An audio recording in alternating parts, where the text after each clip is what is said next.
Hey guys, welcome to the Greatest Movie Podcast, week 4, and still going strong. I'm Prince, and as always, I am joined with my co-host, Bosco. How are you doing, Bosco? Eating ramen. Eating ramen. Now, Mhm. would you say that most cannibals prefer to cook their men? Yeah. Yeah. But, is this like a diet you're doing then? Raw meat? No, just hungry. Okay. Fair enough. This week we watched the 1927, which I found out is not the earliest film on our list. It is, I believe, the 5th earliest. The 1927 American musical film, The Jazz Singer.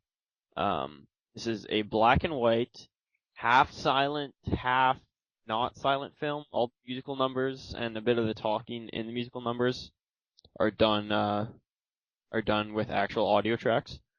So, any quick thoughts about it before I go into the synopsis, Bosca? Nope.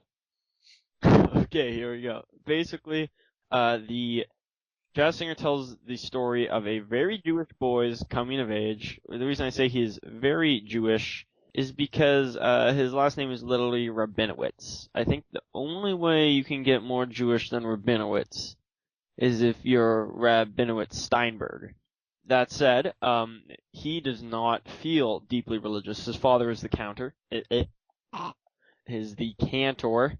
His father is the cantor for the local synagogue, and he wants his son to carry on singing the songs when he gets old and whatnot. However, Jackie, the boy, might have the songs in his head, but they're not in his heart, and he prefers to sing ragtime jazz music. And so, after being whipped by his father, he first he threatens to run away, and then does run away. And then the film cuts to, I don't know how many years later, would you say, like 10, 15 years later? Yeah, I think it was like 15. Yeah. So he's singing at a club, and he sings two songs, including not including, he sings two songs, those songs being Dirty Hands, Dirty Face, and Tootsie Goodbye. And he's the crowd loves it. He's introduced to a beautiful dancer and singer, or maybe she's just a dancer, Mary Dale. And so he starts touring around the States with her until he ends up getting actually a job with Mary on a play in Broadway. Now, he grew up in one of the Jewish ghettos in New York, and so when he comes back to New York to perform on Broadway, he runs into his parents again, and his father still has disowned him for leaving the family trade, whereas his mother still loves him and is proud of him for making it onto the Broadway review.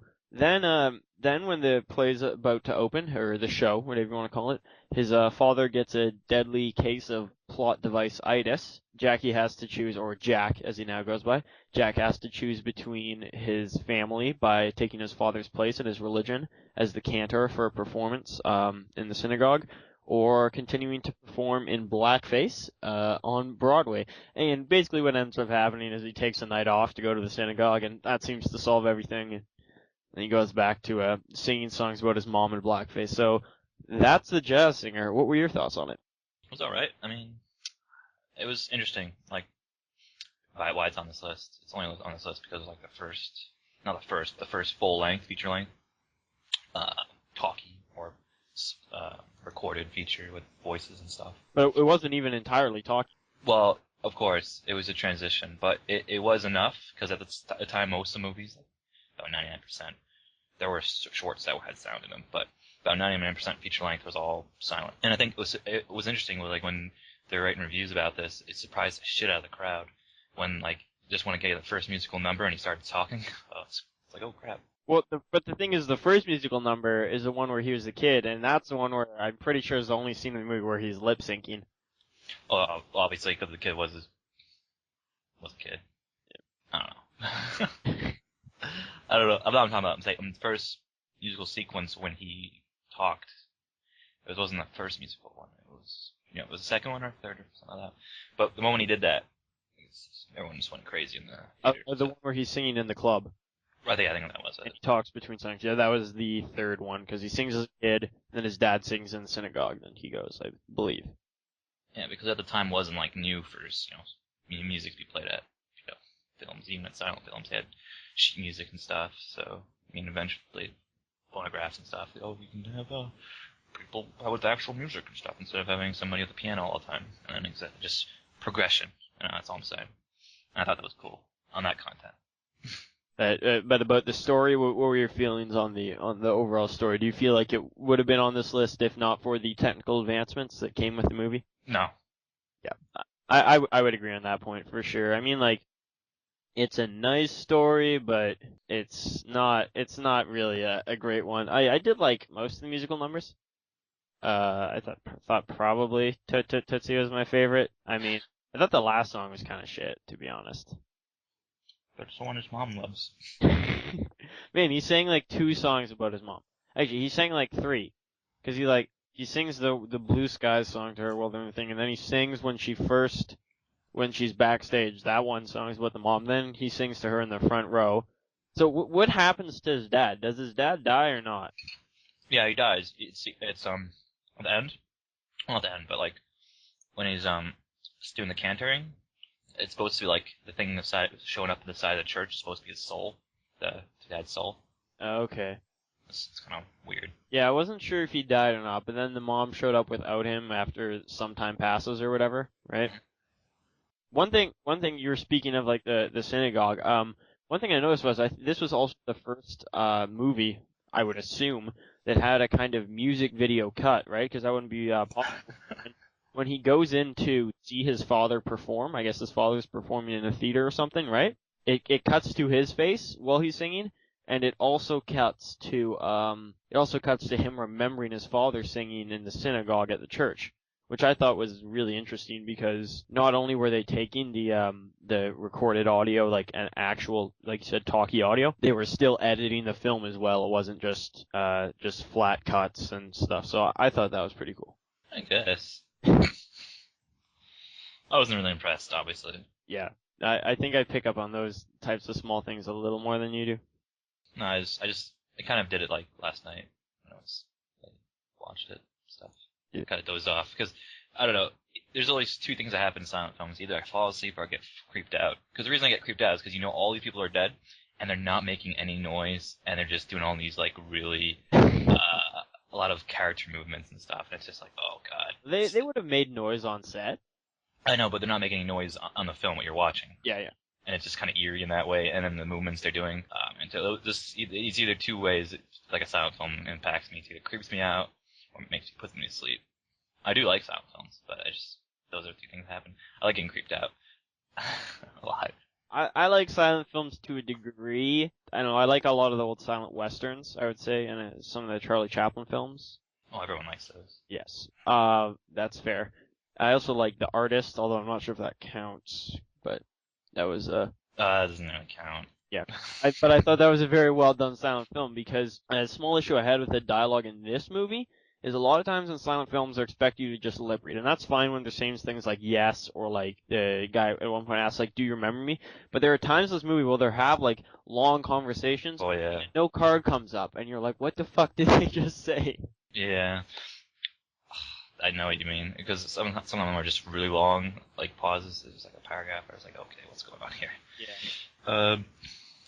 Yeah. How do you feel about the blackface in this movie? I guess I would assume blackface was still cool at the time. Yeah, it was pretty cool for a while. I mean, it wasn't really used in any like racial way, unlike its actual use. I mean, but at some point they realized that. I mean, the thing is, the way he was using blackface was it was a movie of him performing on stage.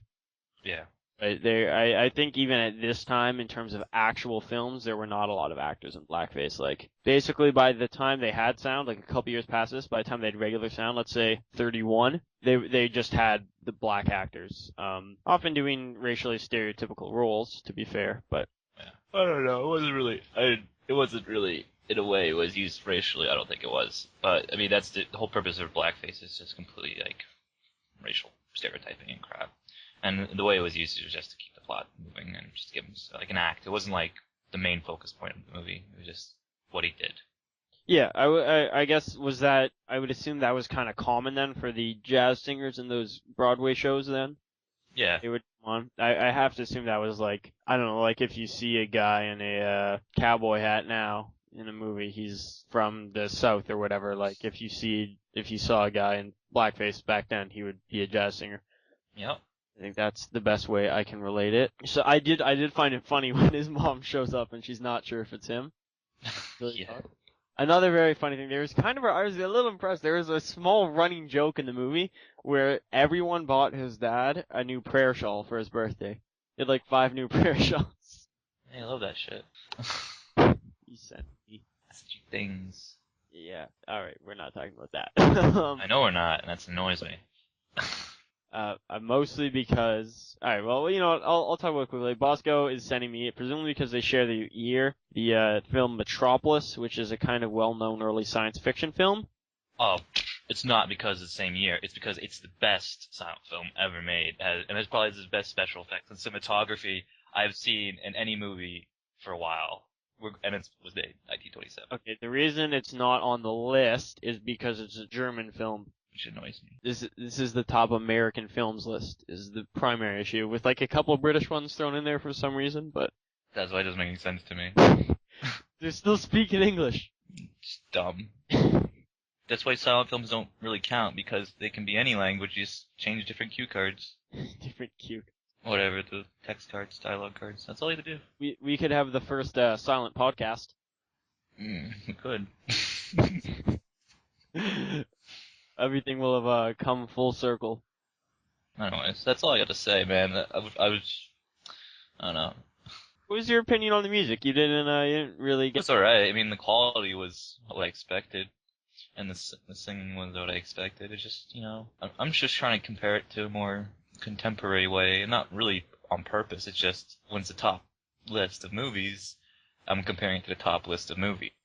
I'm not putting it in its era. Because if you put it in its era, then it's might as well just say, top list of movies from 1920, top list of movies from 1921. I mean, that's the same thing. But if you just overall by technical stuff, it's just kind of, I don't know, this is my problem with the AFI list. This is not my problem with the movie. This is an AFI problem, which I'll continually bring up Did you throughout feel this that thing. we should be held to the same standard regardless of if they came out? Is that your opinion? No. I'm just saying if it's a top list, it should be the top list. So So you're saying that this? I'm saying it should. I'm just saying each movie should be held on a similar standard. But I'm saying if you're going to do just include things with just advancements, then you just have a top AFI list of innovators, or make it specific. Like film innovations. Yeah, I gotcha. Yeah, and then that'll be understandable. But you can't just mix and match this list because of however you felt. Well, perhaps that's why it did get removed. We are still in the things that got removed during the transition from. Yeah. This is 1997. It was removed, and that right? Wait, no. 1997 was the original list that it was on at number 90, I believe. And in 2007, when they did the list again, it was removed from the list. Oh. Are you following? Whatever, man. I'm just saying that means they went for that means they were around for 10 years on this list, and people are like, ooh, herp derp, They only freaking list if Avatar's on a years. list ever, kill myself. Yeah, I'm gonna be in 2017 we'll see. Hopefully I think people have gotten over Avatar already, quite frankly. But if they decide to put Avatar on the list, I'll be honest, I will not be pleased. As you can see, audience, we are really not impressed with this movie overall. So we're changing the subject altogether. Yeah, there's not a ton to say about it, is the thing. I mean, it's got a very basic plot. It's got some, I'm sure, cool technical advancements, some nice songs, but yeah, there's just, one thing I'd like to mention, I like the part where, his dad uses the title of the movie as an insult. Yeah, but that was just kind of how everyone felt in conservative society in times, just in jazz singers, because they're different and stuff, and black's bad. Oh. Yep. Remember, he's Jewish. He's probably a Hasidic Jew, I think. They were Orthodox, I believe. Orthodox, which is hardcore Jew. Yes, his family was very Jewish. That plus he's acting black, which everyone considers inferior. Why do you want to be inferior? Surely not. Conservatives hate that shit. Well, do you think I'm a little curious as to why he was chosen to be Jewish. I think he was Jewish. I think it was just that the actor, and they kind of made it around him. Yeah, well, I think they meant it to be Jewish, because this wasn't really a film for about black and white people. I mean, I'm sorry, that was really very broadly put. This isn't a film for civil rights with black and whites and stuff. It was no problem. They didn't really care. That was just how it was. This is more about the Jewish and America, how like they would interact with each other and how like just how different it is. I think that's the main purpose of it was just between those two racial types. American, So, I guess. so the way they kind of pitted his Broadway career against the religion, you feel that was more of a race issue than a class issue? I don't think it was no. I mean, I don't know what I'm saying. So. I've been drinking a little bit, so it's coming out like an idiot. Like shit. Can't talk. I don't know. Just ignore me. Just ignore me completely. It's terrible. Okay.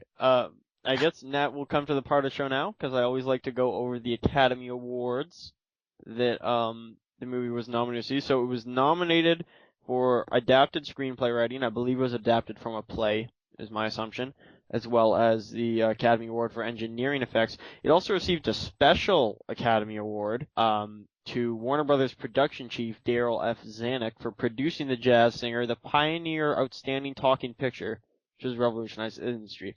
So presumably this would have been years later equivalent to a technical award for maybe sound mixing or special effects of some kind, but there obviously was no award for your sound mixing yet because it hadn't happened too much in feature-length films. So this kind of received the first award of its kind for just having sound in it. Yep.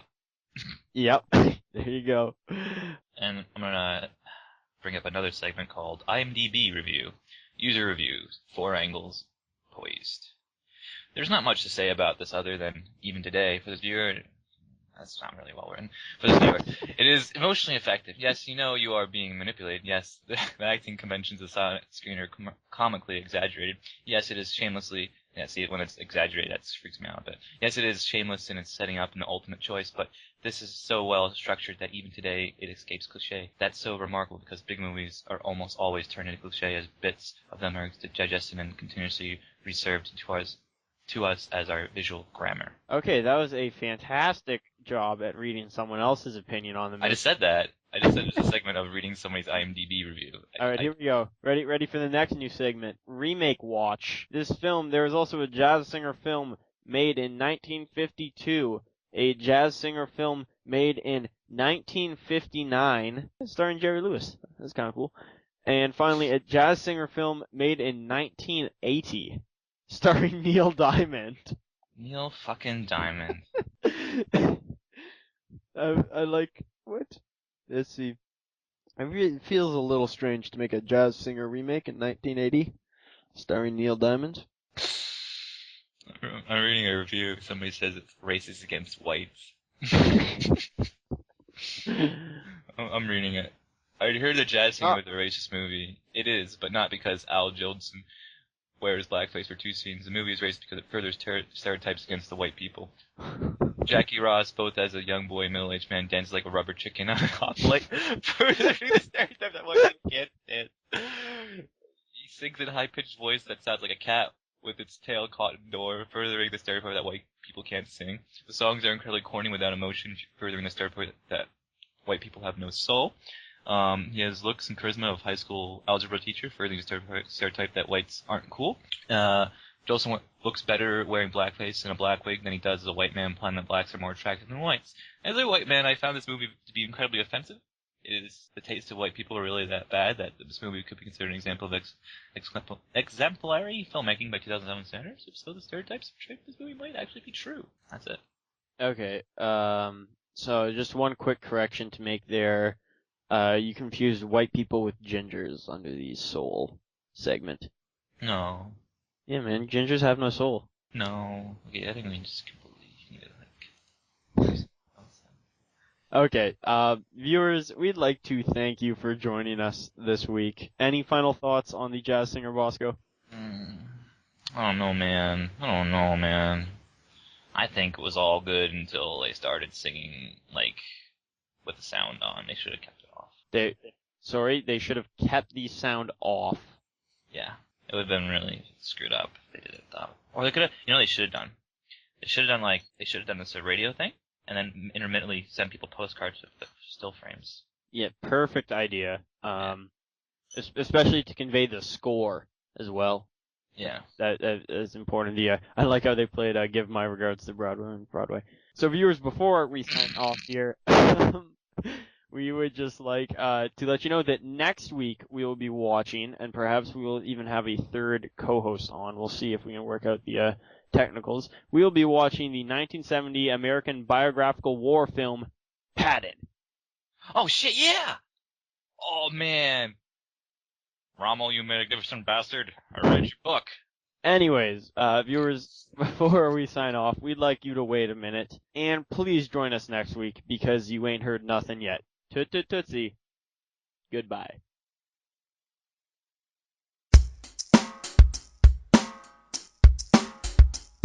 You've just been listening to a Gooncast Media Podcast, the greatest movie podcast.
All Linux games are 75% off on Steam.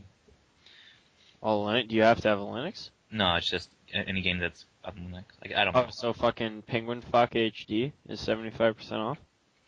I don't know. It's I not don't have. all. Is it all Linux games? Man, I'm looking. Literally, click the featured Linux games tag. One of them is for full price. Well, maybe they lied.